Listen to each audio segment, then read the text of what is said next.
Quant à toi, Emmanuel, je vais te dire pour la première fois en 7 ans ce que je pense sincèrement de toi. Tu n'es qu'un petit monarque de pacotille, jouant à Louis XIV dans les dorures de l'Élysée pendant que son royaume part en lambeaux.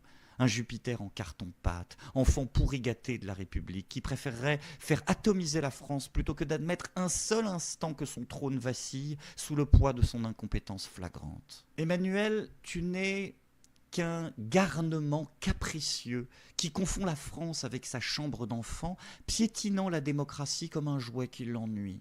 Contemple ton œuvre, pathétique héritier des banquiers, toi qui as traversé la vie comme on traverse un salon, les pieds posés sur le tapis rouge déroulé par ses serviteurs de chez Rothschild. Tu penses avoir mérité ton trône parce qu'on t'a dit depuis la naissance que tu étais exceptionnel, petit prince de Léna, qui prend ses désirs de grandeur pour une légitimité divine. Écoute-toi déblatérer, t'es en même temps nauséeux, jouant avec les contradictions et le destin du monde comme un clown triste ayant perdu son public. Tu promets tout et son contraire, changeant d'avis comme de chemise Dior, pendant que tu contemples ton peuple crever avec la compassion d'un robot défectueux. Qu'il traverse la rue, croasse-t-il de son perchoir doré, lui qui n'a jamais traversé que des antichambres dorées. Te voilà maintenant, petit dictateur en herbe, qui se prend pour un chef de guerre parce qu'il s'imagine que bombarder les Russes est aussi simple que d'inonder les gilets jaunes de lacrymo avec la jubilation perverse d'un enfant qui arrache les ailes d'une mouche. Mais la violence, tu ne la connais que par procuration, protégée derrière tes cordons de CRS pendant que tu théorises la guerre derrière ton bureau. Regarde comme tu t'agites, petit pantin du CAC 40, utilisant chaque crise, chaque tragédie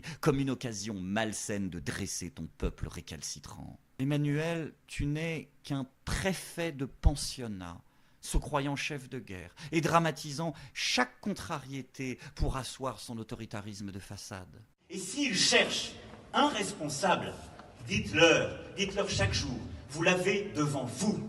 Le seul responsable de cette affaire, c'est moi.